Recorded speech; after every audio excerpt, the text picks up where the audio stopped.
You know what I was really into as a kid? Crimes. But also Yu-Gi-Oh! I collected the cards, watched the show religiously every Saturday, rip in peace Saturday morning cartoons, and I went to my local bookstore's weekly nerd gathering to lose constantly against people that were much better at the game than I was. I even got my hands on one of those replica duel discs that instantly bent whatever card you put into it. Jeez. But I'm bringing this all up now because of a conversation I had a while ago with a friend of mine. We were talking about old TV shows, and I suddenly had a Vietnam flashback to Rugrats All Grown Up. Every birthday, my mom and dad would say, you're another year older, another year wiser, but I still go to school to get a human sacrifice! Now, because I've got some mad street cred to maintain, I want to go ahead and point out that I didn't usually watch All Grown Up on purpose. It was just kind of one of those shows that was on pretty much constantly for the 5 years it was running. And back when Yu-Gi-Oh! Was at the height of its popularity here in the States, Rugrats decided to make their own parody episode that they called You Gotta Go. And I hated it. Do you really think your You Gotta Go cards can beat mine? Mine, go! It's a robotic sushi chef! What do we do? You got... Try this on for size, Nardo! Oh boy, we're starting off real strong, huh? But even as a kid, it wasn't the fact that they made a parody that bothered me. That kind of thing's pretty common even nowadays. No, what bothered me was that I couldn't figure out how their parody's supposed to work! So let's get a little backstory in here before I plunge you into things. Suddenly, all the kids at school are playing this hip new card game, You Gotta Go. Lil, one of the twins, is like super into it, following some guy named Bjorn online for all the hottest tips. How could you play a two-headed eel card against the robotic sushi chef?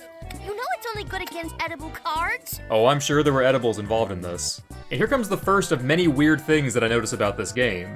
Apparently the cards have stats that are set by fish, pants, and stars? Do the fish tell you how edible your card's supposed to be? Anyway, later on, after no doubt sending some poor souls to the Shadow Realm, Lil begins to rightfully scold Tommy on his poor use of the Immortal class cards. Fire, earth, wind. Then you're immortals. Though to be fair, that is his fault. Total amateur hour for being honest here. But it's while Tommy is busy being emasculated that he approaches. The shark.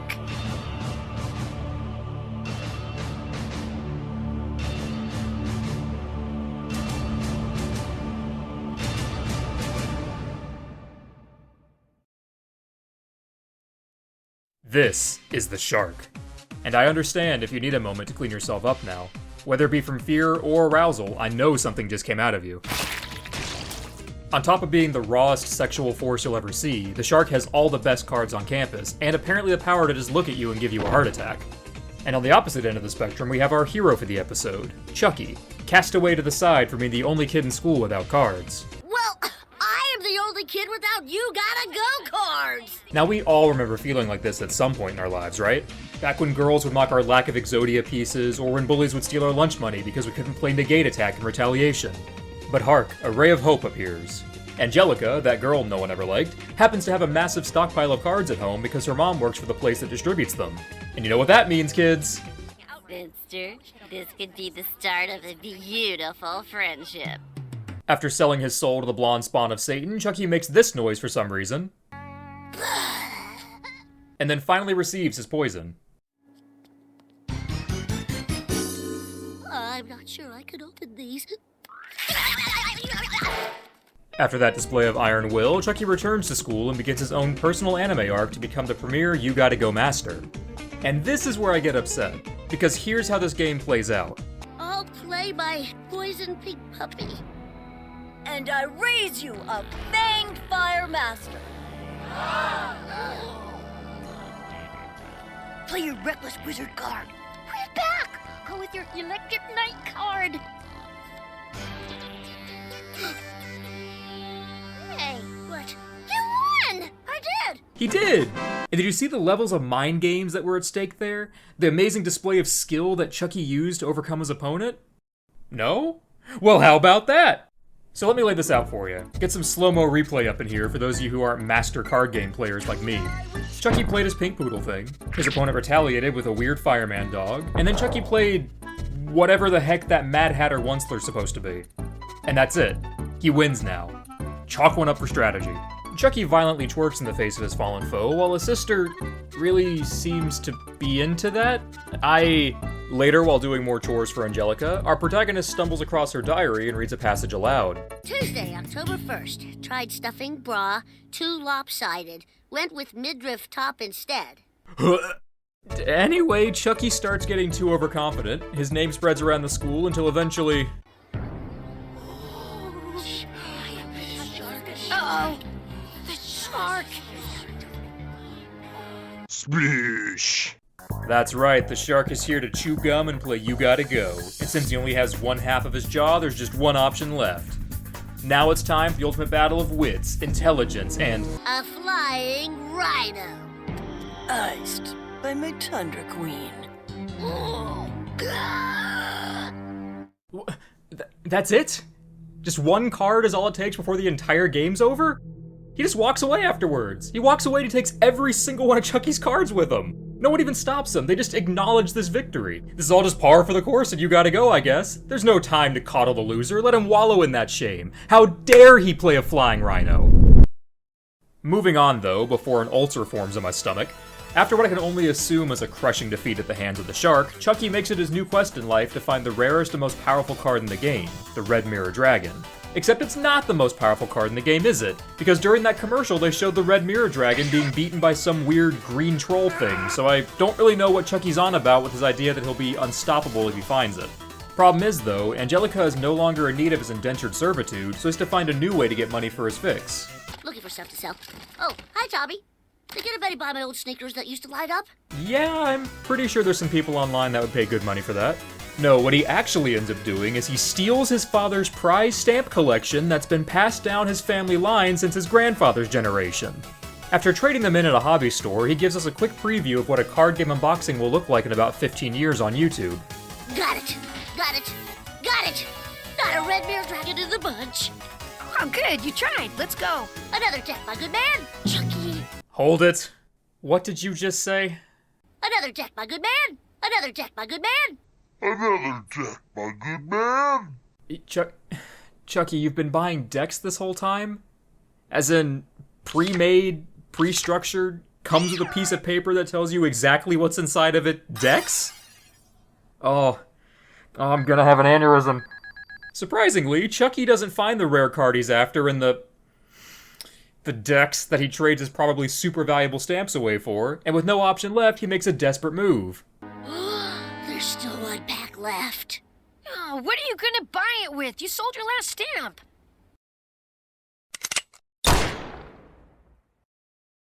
Alright, so nothing like that actually happens. He just jumps in the wishing fountain and steals the coins from it. I'm pretty sure that's an actual felony too, but it can't be more illegal than whatever torture this episode's been inflicting on me. After Chucky finally admits his addiction, he realizes that he's in deep trouble now that he's traded all of his dad's stamps away.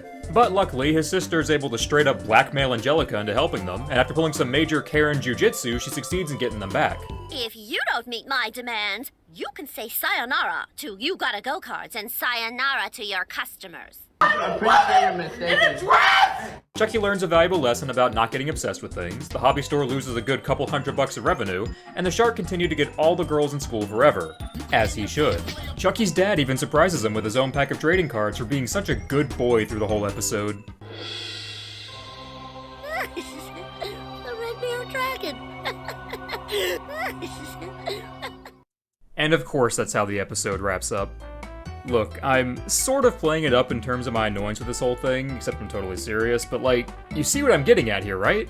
Sure, ultimately this whole thing is harmless, and they obviously weren't trying to make anything of real substance here, but some effort would have been nice, you know?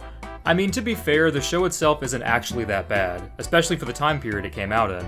It had some good moments, some decent morals, and there are plenty of people out there that I'm sure have fond memories of it.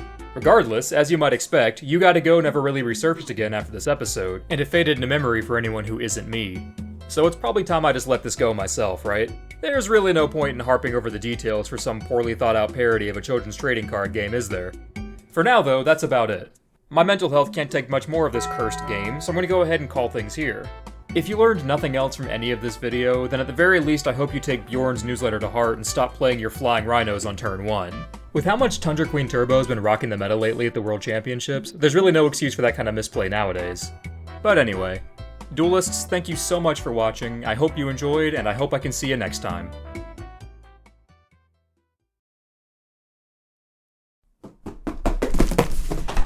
Alright, no, you know what? I'm not gonna let it end this way. I am determined now to figure out the ancient mystery of how this nightmare hellscape is supposed to function.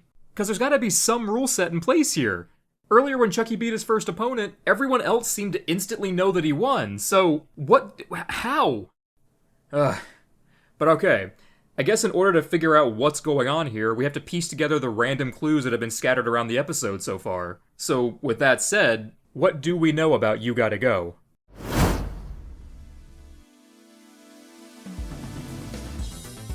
Starting off with the obvious, we can clearly see that each card has stats set by 3 different icons: fish, pants, and stars. At first, I thought that maybe they all stood for something individually, like HP or attack damage, but there's not a single instance in the entire episode where anything like that's ever mentioned, so that idea gets thrown away.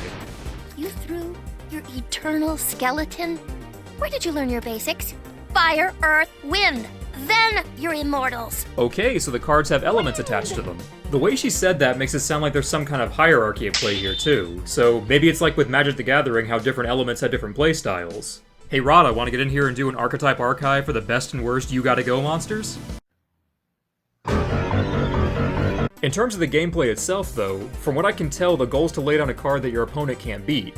When Chucky dueled the victim of his twerking, he had his first card countered, but it looks like his second card was one the poor soul didn't have any responses to in hand. And since that was the case, Chucky won that duel. So what does that tell us? First of all, something about Fanged Firemaster clearly defeats Poison Pink Puppy, and my initial thought would just be that it has higher stats. Pink Puppy has 3 fish, 0 pants, and 3 stars, whereas Firemaster has 0 fish, 3 pants, and 4 stars. Firemaster beats Puppy in 2 of the 3 stat categories, so that could be the criteria for beating a card. But that can't be all there is to it, because Chucky won that duel by putting down a card that looks much weaker than Firemaster. Maybe it's about total stats then. When added up, the 3 stats wind up giving Pink Puppy 6 stat points and Firemaster 7, so could it just be about placing a card with a higher total point count than the previous one? No, because again, the last card Chucky won with blows that idea out of the water. Alright, then, the elements. If there's a weapon wheel at play with the elements, then that could affect the stats somehow. I'm assuming from the beautiful artwork that Fanged Firemaster is either fire or water element, but since Lil never mentioned water in her verbal smackdown, let's assume that he's fire.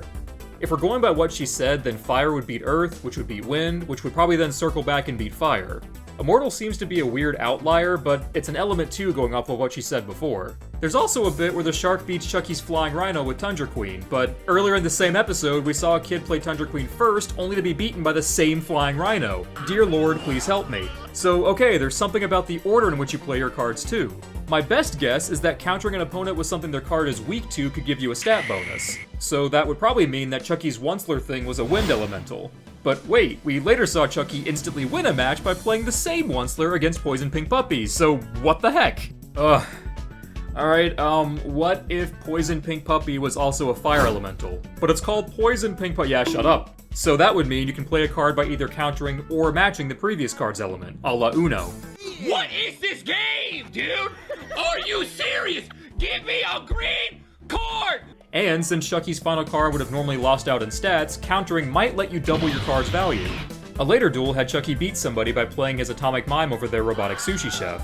I'll make the assumption that Sushi Chef and Atomic Mime are both immortal monsters, since they both seem to be robots. Does anyone else taste blood right now? If immortal class cards don't fit on the element wheel, they can probably just be played whenever, which means they can never get a stat bonus, which also explains why Lil put them so low in her tier list. Atomic Mime has 3 fish, 3 pants, and 4 stars, making 10 stat points, and Sushi Chef has 1 fish, 0 pants, and 2 stars, making 3. However, because of course it can't be consistent, Sushi Chef also has these plus icons showing up by his fish stat. Going back to the Gospel of You Gotta Go, Lil mentioned that Sushi Chef is only good against edible cards. We don't ever see what that means, and it never comes up again, but we know for sure that Two-Headed Eel is an edible card, so let's see if we can see its stats during the only time it's played in the episode. It's the robotic sushi chef! What do we do, you got? Try this on for size, Nardo!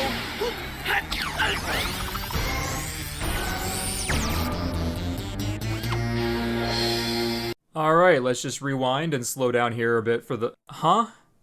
Oh, I hate you so much. I guess I'll call that an animation error, which honestly I'm shocked is happening in such a high quality production. But okay, with no way to confirm two-headed eel's stats, I'm gonna make the assumption that edible is just a special trait for certain cards. Kinda like how types work for Yu-Gi-Oh, because otherwise edible would be an element, and I don't know if the Avatar universe is ready for such a thing. Water. Earth. Fire. Edible. Can you throw me another percent? Either way, those plus symbols could let you gain that many stat points whenever an edible card is played before or after the card with the pluses. So if Chucky had tried to counter with something edible, Sushi Chef's stats would have gone up by 5, making 8 in total, which would make Sushi Chef a good counter against edible cards. That also gives way too much credit to this game, but whatever, maybe edible cards are just the Dragoon of You Gotta Go. But even then, if immortal cards can be played whenever and don't have to be matching or countering the previous card, then that would in turn mean his opponent could have played anything he wanted on top of Atomic Mime as long as it had more value, and I guess wasn't edible. So how did Chucky win that duel? I am not joking when I say I was sitting here for a good 2 hours trying to piece this all together. I was completely at the end of my rope, ready to throw in the towel and just be done with this whole thing, when I noticed this. I'll play my poison pink puppy. And I raise you a fanged fire master.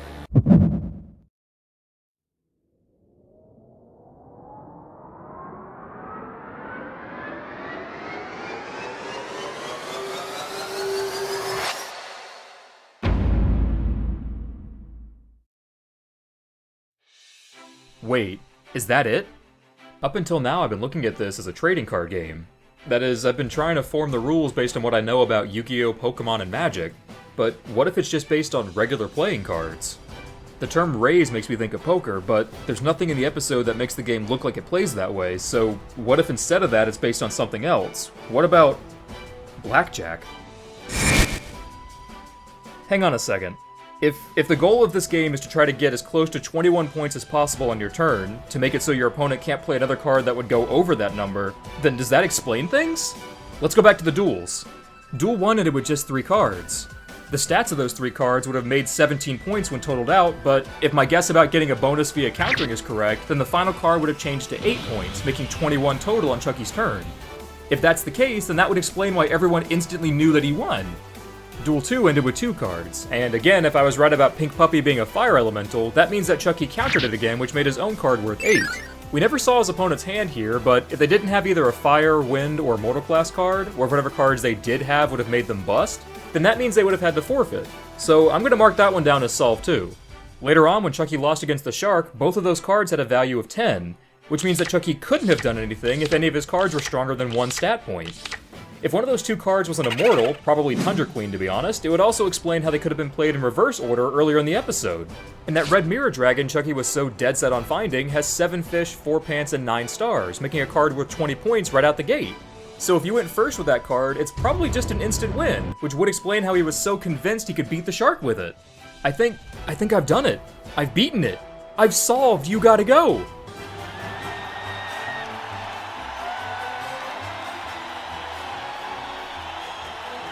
I want to thank my family for always believing in me, my friends for not believing in me, thus fueling my desire to finish this out of raw spite, and... What's that? What do you mean I missed something? The start of the episode? Alright, show me. Awesome card. Wait till you see this new card that I got. It's so awesome. That looks great. Spell card. That looks great. Spell card. Spell cards? There are spell cards in this? Back and to the left. Back and to the left. A clown. Elsewhere, the infamous Biodome is back in the news. This is the Shark, the big dog the big dog on campus. Fear the Shark! And with how much Tundra Queen Turbo's been tearing up the meta lately in the World Championships, the World Championships, a later duel has Chucky. A later duel has Shuckle win that duel. Thank you so much for watching this whole thing, and if I don't see you around next time, then at the very least, I hope you take Bjorn's nudes to heart.